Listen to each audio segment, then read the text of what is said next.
Itu kejadian pada tanggal 31 Juli sekitar jam 2 siang, terjadi pembakaran APD oleh petugas-petugas medis yang habis memakamkan pasien di lokasi sini.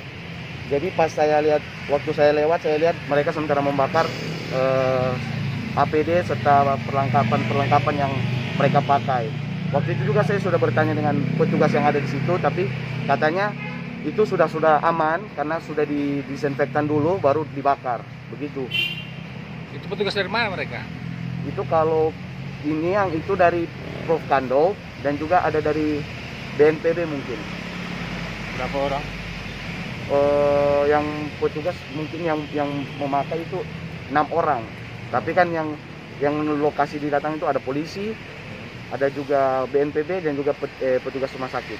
Kalau bisa dijelaskan kejadiannya itu jam berapa? Itu jam 2 siang. Jam 2 siang. Lokasi di sini di perkuburan Bantik, Singkil. Nah. Jumlah yang dikuburkan berapa banyak? 1. Yang tanggal 31 1, tapi yang di sini sudah 2 yang protap, tapi setelah dicek mereka bukan COVID. Kalau dari warga sendiri mengetahui nggak soal kejadian ini, yang pembakaran APD ini? Dari warga sekitar ada yang tahu? Ada waktu saya lewat ada dengan teman saya, jadi kita berdua juga diskusi ini apakah ini sudah aman atau tidak begitu. Dan juga akhirnya bertanya ke petugas bilang aman karena sudah didisinfektan kata. Ini sudah disemprot oleh bahan kimia. Josmen tinggal di sini, orang sini? Iya, orang sini. Kalau warga lingkungan sini sendiri ada keluhan nggak? Untuk saat ini masih belum ada keluhan sih. Karena mereka masih anggap, karena mungkin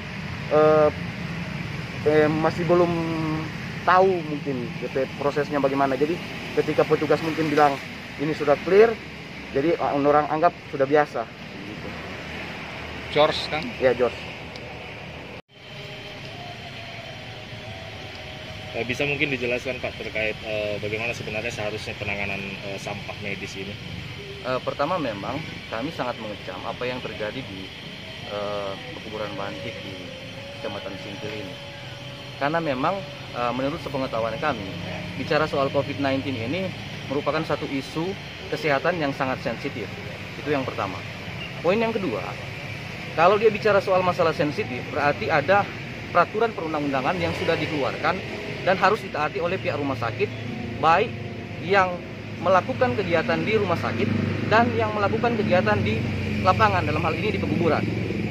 Yang ketiga, proses yang terjadi saat ini yang kami lihat di lapangan bahwa memang jelas melanggar peraturan lingkungan hidup dan melanggar Undang-Undang Persampahan nomor 18 tahun 2008 pasal 29 ayat 1 huruf G, yaitu barang siapa yang melakukan pembakaran dengan sembarangan, tidak hanya bicara soal APD, tetapi semua sampah yang dibakar secara sembarangan itu melanggar peraturan persampahan ini. Oleh sebab itu kami sangat menyesalkan dan kami sangat mengharapkan konfirmasi dari pihak rumah sakit, dalam hal ini Rumah Sakit Profkando, karena kami temukan di lapangan bahwa memang jelas pasien dalam tanda kutip ini dirawat di Rumah Sakit Profkando dan meninggal melakukan protap COVID di Rumah Sakit Profkando. Sehingga nantinya dalam hal ini Dirut Profkando harus benar-benar menjelaskan secara detail ke publik apa yang terjadi di lokasi saat ini.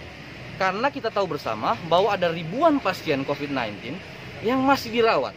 Ada ratusan pasien yang sudah dikubur, yang dalam tanda kutip juga apakah dilakukan proses protap penguburan COVID-19 ataukah memang di lapangan ada pembakaran APD yang terjadi di setiap ada penguburan pasien COVID-19 ini. Dari perspektif lingkungan hidup, ini jelas berbahaya karena ada polusi, ada virus, dan ada limbah B3. Kita juga menyoroti, kemarin juga kita ingin melayangkan surat kepada Rumah Sakit Profkando, sekaligus juga sekiranya boleh diterima kami melakukan diskusi terkait dengan rumah sakit Prof. Kando dalam menanggulangi atau mengelola limbah B3 dan limbah APD ini. Tidak hanya di rumah sakit, yang kami juga pertanyakan apakah orang-orang yang terpantau melakukan isolasi mandiri di rumah, apakah rumah sakit juga memberikan edukasi kepada mereka terkait dengan pengelolaan limbah? Karena kan ini sangat berbahaya. Kalau bicara soal COVID, kita tidak akan memanas-manasi, tetapi semua orang sudah tahu bahwa COVID ini pola penyebarannya sangat cepat, sehingga hal-hal seperti itu tidak boleh terjadi di lapangan, kira-kira begitu. Dijadwalkan untuk, saya sudah sampaikan kepada teman-teman untuk melakukan surat kepada rumah sakit Prof. Kando, sekaligus juga berbicara dengan mereka dan sekaligus juga memeriksa pola penanganan limbah B3, limbah APD ini di rumah sakit.